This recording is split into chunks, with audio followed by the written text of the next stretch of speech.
edição, tá? Amém.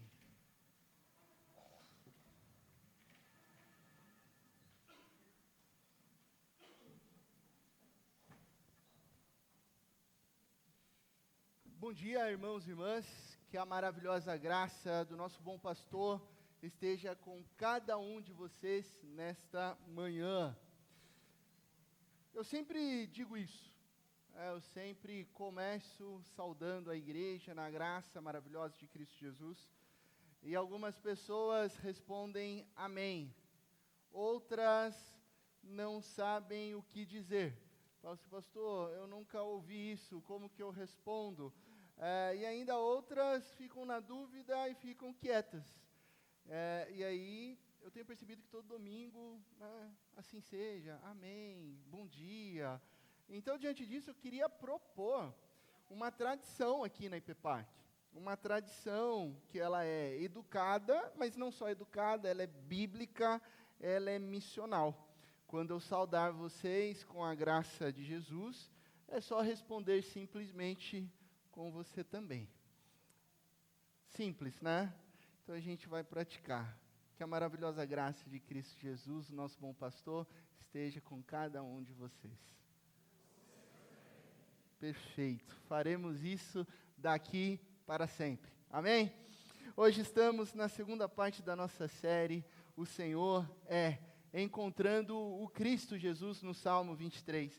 Estamos refletindo sobre 3 declarações no Salmo mais famoso do mundo, o Salmo mais lido da face da terra, e que é dividido em 3 declarações, em 3 confissões de fé.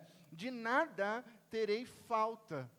E esse foi o tema, o versículo que permeou o nosso encontro da semana passada, cujo tema é: eu nada terei falta, pois és o meu pastor. Foi o sermão do domingo passado. Não temerei perigo algum, verso 4. Por quê?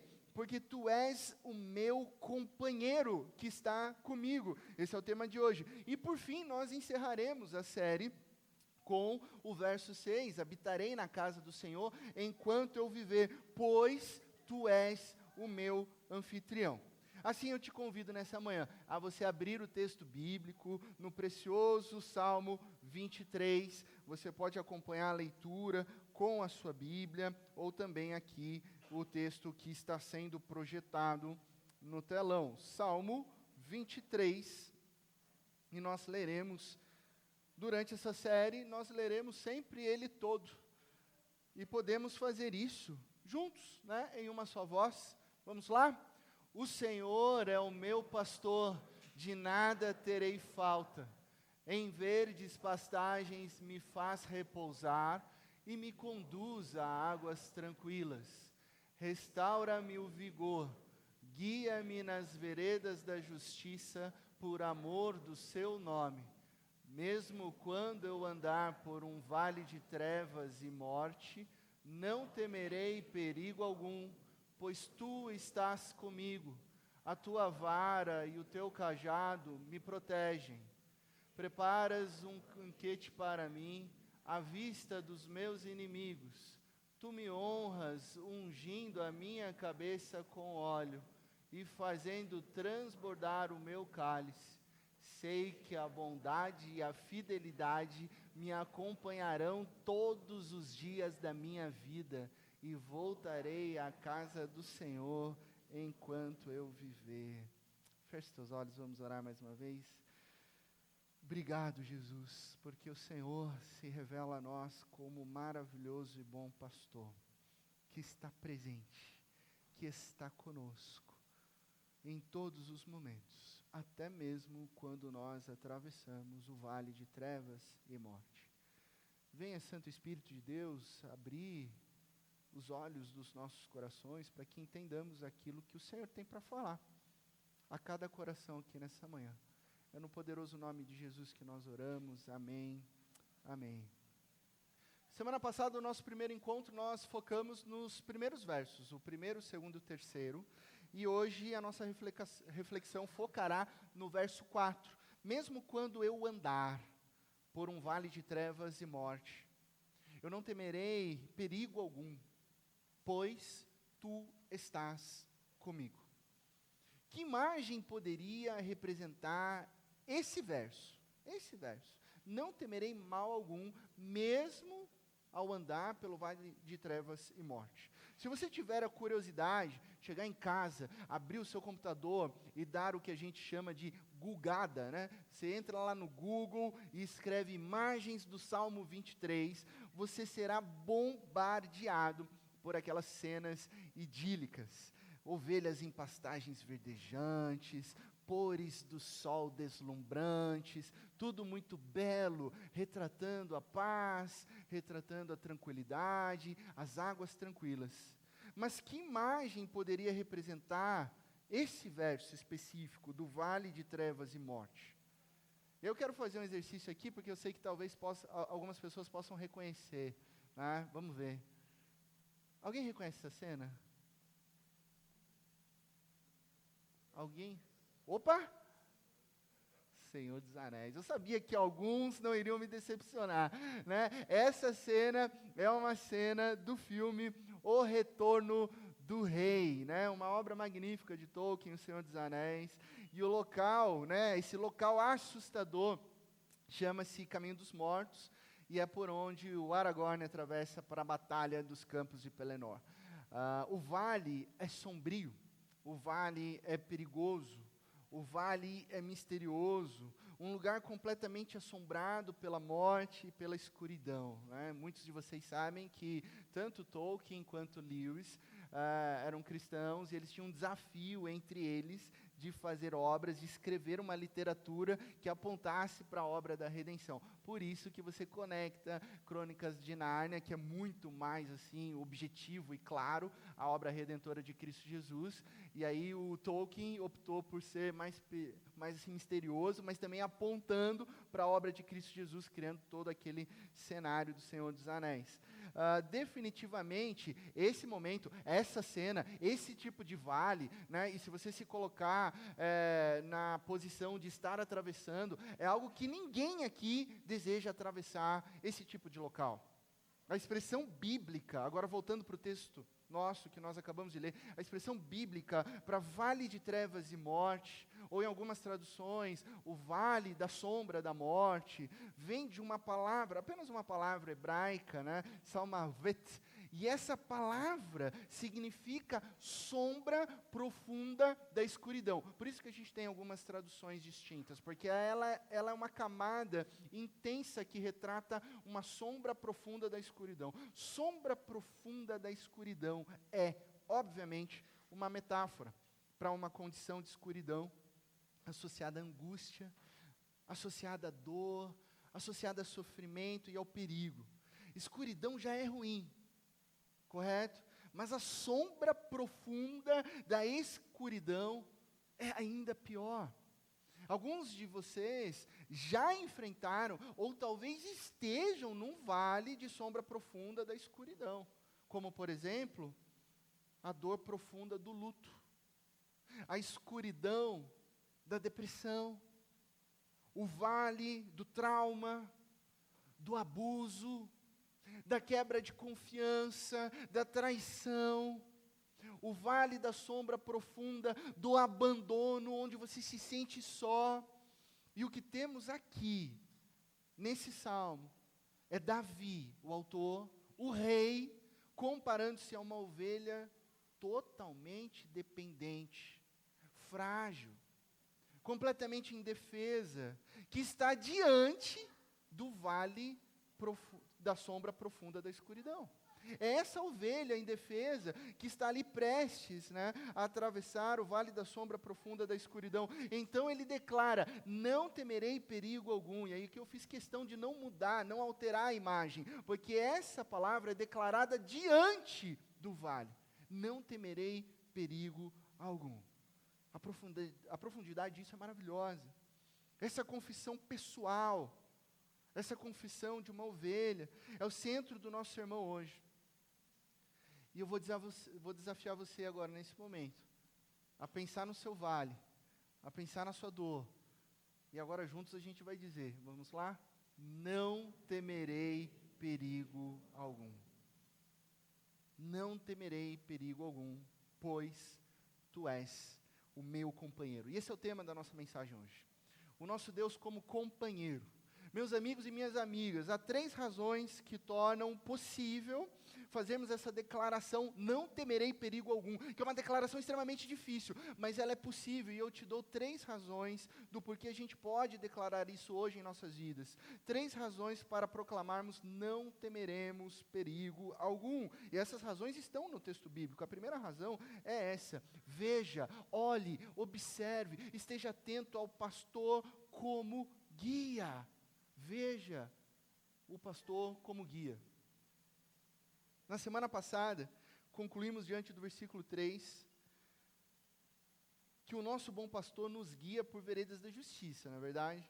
E as veredas da justiça nós encontramos alegria, satisfação, plenitude. Concluímos assim: que maravilha! Ele restaura a minha alma e Ele me guia nas veredas da justiça por amor ao seu nome, num caminho de santidade, de alegria e satisfação. Mas agora, esse mesmo salmo, no versículo posterior, traz uma surpresa. A grande surpresa é que os caminhos, as veredas da justiça, às vezes incluem vales de trevas e morte.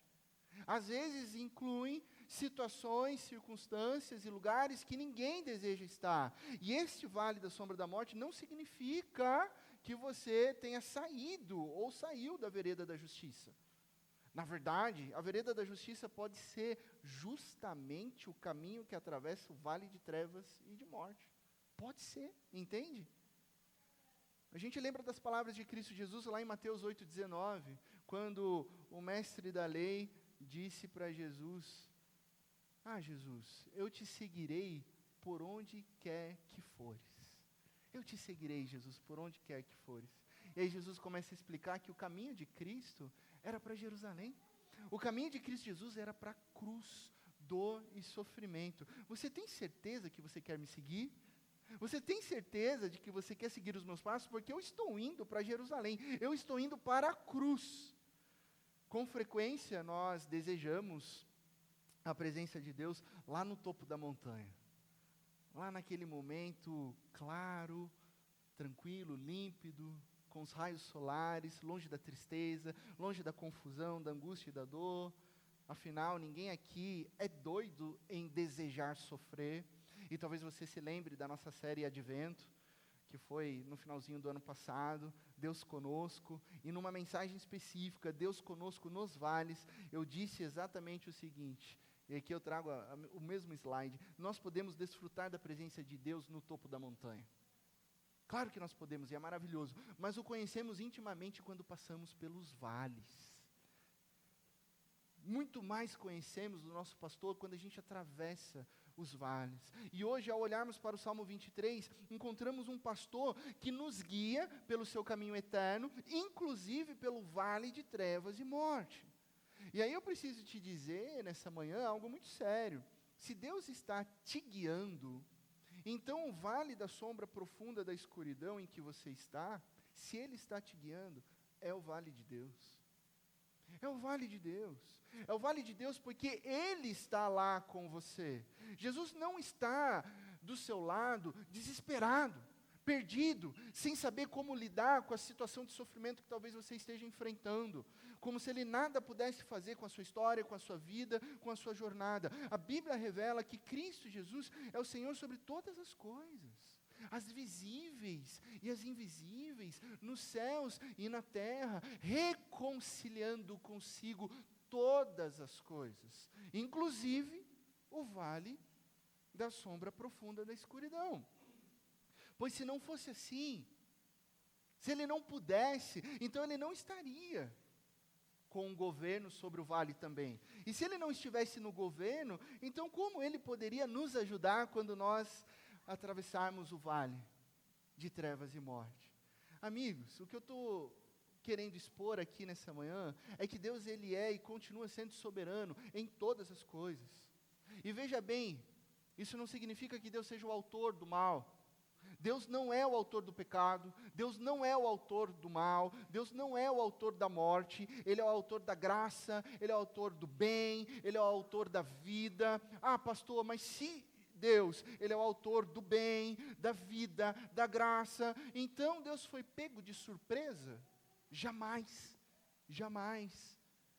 Como nós lemos aqui na liturgia, pergunta 27 do Catecismo Maior, ela trata das más notícias, o pecado, a queda da comunhão com Deus e a maldição da escravidão pelo mal, que acontece por conta da nossa responsabilidade. Nós que rompemos um relacionamento com o Criador. Só que lá em Apocalipse capítulo 13, e Apocalipse é o fim da história, diz lá que o Cordeiro de Deus, que foi morto para me salvar, para te salvar, ele foi morto antes da fundação do mundo. Antes da fundação do mundo, Cristo Jesus já nos salvava. Então, dentre todos os vales escuros que você e eu atravessamos, o maior deles foi percorrido por Cristo Jesus, no vale da sombra mais profunda da escuridão. Cristo Jesus desceu para morrer numa cruz pelo seu povo, pela sua igreja, pela sua comunidade, por mim, por você. E se Deus planejou o vale que Cristo percorreu com um propósito de salvação, então o seu vale está perfeitamente seguro nas mãos de Deus. Deus está te guiando para atravessar. E é por isso que nós não tememos perigo algum. Mesmo quando, diz o verso 4, mesmo quando eu andar pelo vale de trevas e morte, isso significa que hoje, mesmo que você esteja num vale de dor, mesmo que você esteja num vale de sofrimento, mesmo que você esteja num vale de angústia, depressão ou morte, não temerei perigo algum, pois o vale é temporário, o vale é passagem, o vale não é destino final. O vale é apenas uma parte da jornada, e para Jesus, essa passagem foi a cruz, o destino final, a coroa, a ressurreição. Para nós hoje que estamos em Cristo Jesus, o vale é sofrimento, mas ele não é o destino final, pois o destino final é a glória, é a ressurreição com Cristo Jesus. Portanto, seja qual for o seu vale, e aqui em hipótese alguma eu estou diminuindo a sua dor, eu estou apenas reforçando o lembrete que o seu vale não é o seu destino final. Não é. Você está apenas atravessando-o. E Jesus não está perdido. Jesus não está procurando informações de como ele pode te tirar do vale. Ele está guiando você. Ele está lá com você. Vou fazer uma pesquisa aqui. Vamos lá, levante a sua mão. Quem, quando criança, eu vou colocar quando criança, para não expor ninguém aqui, tá? Quem aqui, quando criança, tinha medo do escuro, levante a sua mão. Vamos lá. Muitas pessoas, né? Não vou perguntar se você ainda tem medo do escuro, pode ficar tranquilo. Agora, vamos imaginar. Seja você quando era criança, seja seus filhos, seus netos, acompanhe essa cena. Uma criança, de noite, toma coragem de ir à cozinha, porque ela está com sede. E ela toma essa coragem. E ela vai, a cozinha fica distante do quarto dela, né? Distante assim, 5 passos, mas no escuro é muito distante, tá?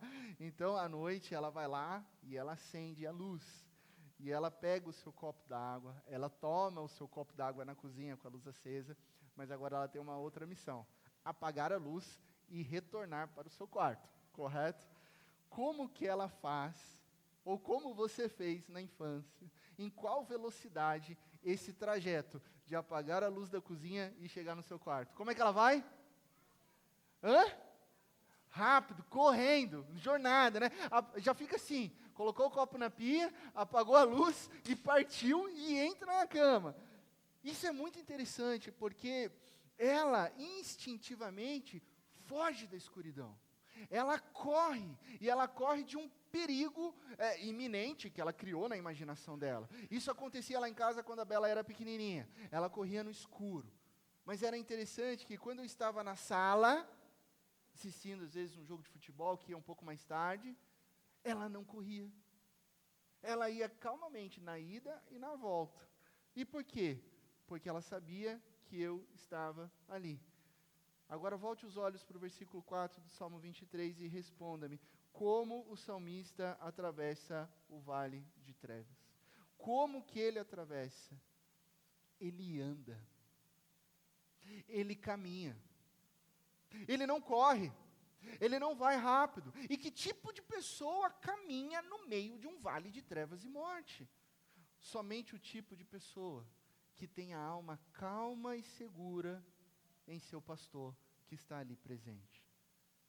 É por isso que pode andar, é por isso que pode caminhar, porque ele tem a certeza do companheiro, o Deus eterno, ali ao lado dele. A cantora e compositora Ana Heloísa, ela explica poeticamente, numa belíssima canção, essa possibilidade de caminhar com a alma em paz. Assim, ela canta na música O Caminho e o Guia: não conheço o caminho, mas conheço bem meu guia. Simples, direto, não importa o caminho, não importa se é topo da montanha ou se é vale, porque eu conheço bem meu guia. Quem conhece o pastor não teme o caminho, pois anda seguro na presença do guia. Essa é a primeira razão para que você não precise temer perigo algum. Veja como o pastor guia. Olhe, observe como o pastor guia. A segunda razão é essa: veja onde o pastor está. De novo, tão simples, tão belo, tão profundo, não temerei perigo algum. Por quê? Porque o pastor está comigo. Olha isso, percebam a beleza, inclusive uma beleza gramatical desse verso aqui, né? Não sei quantas professoras e professores de português nós temos aqui, mas você que gosta de fazer uma análise aqui, você vai perceber que nos versos 1, 2 e 3, a relação era ele e eu. Davi nos contava sobre o pastor, mas agora, no verso 4, a relação é íntima. Davi está falando com o pastor. Tu estás comigo. Mudou a relação do ele e veio agora para tu. Tu estás comigo. O pastor que não está apenas à frente para liderar, mas ele está bem ao lado para acompanhar. Daí vem a palavra companheiro, acompanhar. E o que mais precisamos na escuridão é o quê? De novo a gente volta ao exemplo da criança. Né? A criança que pede: papai, vai comigo na cozinha. Papai, estou com sede. Mamãe, desce comigo. Mamãe, vai comigo. Ela precisa só de alguém para acompanhar, alguém do nosso lado. Isso é tudo que nós precisamos, ter quem nos dê a sensação de proteção e de presença. O teólogo e reformador João Calvino, ele disse lá atrás o seguinte, sobre esse texto ele afirmou: assim como uma ovelha, quando vagueia por um vale escuro, é protegida dos ataques de animais selvagens e de outros danos apenas pela presença do pastor. Deixa eu colocar aqui um parênteses. Essa imagem de vale era muito comum para os pastores, literalmente para os pastores, porque levava-se o rebanho e toda aquela região ali tinha cavernas, tinha vales, e obviamente os predadores naturais das ovelhas estavam presentes ali, por isso a necessidade do pastor frente ao perigo. Assim ele continua: Davi, que era pastor, declara agora que sempre que estiver exposto a qualquer perigo, veja bem, a qualquer perigo, terá defesa e proteção suficientes por estar sob o cuidado pastoral de Deus. Tem tudo, a ovelha tem tudo o que precisa, porque está sob o cuidado pastoral de Deus. Percebam, Davi não está aqui falando que o medo não existe. Ele está afirmando que ele não teme mais, porque o pastor está com ele. A imagem não é de uma super ovelha, né? Uma ovelhinha, um carneirinho. Tem até um desenho infantil que é um carneirinho, que é um super-herói, não lembro o nome e tal. Mas não é aquela imagem da super ovelha com capa, voando, destemida, forte e corajosa. É uma imagem real de uma ovelha tremendo de medo, cercada de perigos, pronta para sair correndo, para fugir, mas que então ouve a voz do seu pastor, sente a sua presença. E o que acontece? O medo dissipa, o medo se vai com a presença do bom pastor. A ovelha não tem mais medo, porque o pastor está ali com ela. Isso acontece nas nossas vidas. É assim que acontece na nossa jornada. Irmãos e irmãs, guardem isso no coração.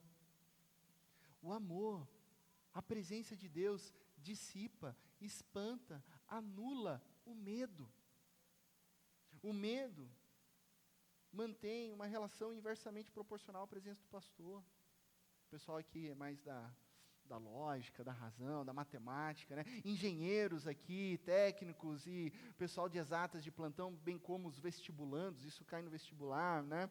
Duas grandezas são inversamente proporcionais, quando a razão das primeiras grandezas é igual ao inverso da razão entre os correspondentes das outras grandezas, né? Tem até uma fórmula, acho que o Anthony, o Google, o pessoal sabe, né, a fórmula. É o que você precisa completar ali na grandeza inversamente proporcional, que quer dizer simplesmente que, à luz da palavra de Deus, onde está a presença de Deus, a relação é inversamente proporcional, o medo se vai. Onde há muito medo é porque falta a presença de Deus, mas quando você se agarra à presença de Deus, não sobra medo. Quanto mais buscamos, em outras palavras, mais sentimos, mais vivemos a presença de Deus, menos medo nós teremos no vale. E eu não estou dizendo aqui que você não vai passar pelo vale. O Salmo não está dizendo aqui que o vale é uma opção ou que ninguém vai passar. Se você tem um pouquinho de jornada de vida, se você tem seguramente aí mais de 15 anos, você já enfrentou alguns vales. E você sabe que eles fazem parte das nossas histórias. Mas a questão é que o medo se vai quando Deus está conosco ali no vale. Quanto maior a presença do pastor, menor a sensação de medo. E esta é a mensagem central da Bíblia. Não está somente aqui, mas ela permeia toda a Escritura. A presença de Deus expulsa o medo. Em toda a Escritura a gente vê esse refrão: não temas, porque eu estou contigo. Então não há razão a temer por causa da presença de Deus. Então Deus está com Adão e Eva no jardim, Deus com Moisés no Egito, Deus com Israel ali no tabernáculo, Deus com o seu povo em Jesus, o Emanuel, Deus agora com a igreja, comigo e com você, através do Espírito Santo de Deus. Essa é a verdadeira história bíblica, do Deus conosco, do Deus presente, comigo e com você. E essa, portanto, é a nossa boa notícia. Se nós temos a má notícia de que nós rompemos o nosso relacionamento com Deus, agora o próprio Deus fornece a nós a maravilhosa notícia: não temeremos mal algum, porque Ele está comigo, Ele está com você, através da obra de Cristo Jesus na cruz. E o fim dessa história, da qual todos nós estamos inseridos, a grande história, ela termina lá nos novos céus e nova terra. E como? Deus habitando eternamente com o seu povo e para todo sempre. Portanto, veja como o pastor guia. Veja onde o pastor está.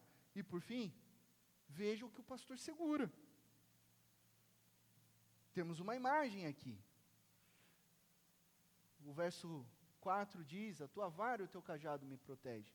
Isso tem a ver com quem é essa pessoa que está comigo, está com você. Se você vir um homem coberto de pó de serra, andando na rua, com uma serra circular na mão, ele é o quê?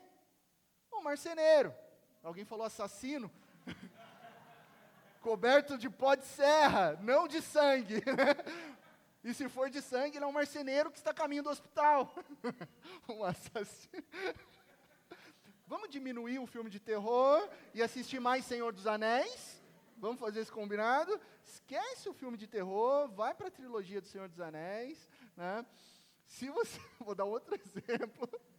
Se você vir uma mulher com um uniforme azul, com um estetoscópio na mão, sabemos que ela é uma médica. Ah, bom, né? Estou até com medo do que eu escrevi aqui, né? Se você vir um homem com uma tesoura de poda gigante, é um jardineiro, tá, gente? É um jardineiro. Cristo Jesus traz uma imagem muito bela e vívida aqui nas Escrituras. Ele é o bom pastor. E ele tem nas suas mãos a vara e o cajado. E sabemos que por causa disso, ao olharmos para ele, descobrimos que ele é o bom pastor. E que nós, ovelhas, temos tudo o que precisamos nele. Às vezes, nós temos uma imagem de um pastor meio frágil, né, meio que magrinho, inofensivo e bondoso. Cria-se no imaginário de que um pastor, né, lá na antiguidade, era bonzinho. Mas no contexto bíblico, no contexto real, os pastores tinham muito mais um aspecto de guerreiros, preparados, inclusive, para usar a vara, ali que eles tinham na mão, em qualquer momento. Para o quê? Porque eles precisavam defender o rebanho. Eles estavam sozinhos, com, assim, um rebanho, né? Um cardápio completo para animais ferozes ali. Então, o próprio Davi, o texto bíblico diz, lá em 1 Samuel, antes de enfrentar Golias, ele já havia matado um leão, ele já havia matado um urso, no ofício de ser pastor, no ofício de defender o seu rebanho. Então, quando Jesus diz em João 10, 28, ninguém pode arrancar as ovelhas da minha mão, à luz da imagem de quem era um pastor no contexto bíblico, essa imagem é maravilhosa, porque nós temos um pastor forte, nós temos um pastor guerreiro, nós temos um pastor preocupado e pronto para defender todo o seu rebanho. É essa a imagem de Jesus que precisamos ter em mente. Jesus é suficiente para tudo o que o vale nos reserva. Não importa o tamanho da escuridão, não importa o tamanho do desafio, não importa o tamanho dos monstros e animais ferozes que podem surgir para te atacar no vale, Cristo Jesus está pronto para nos defender.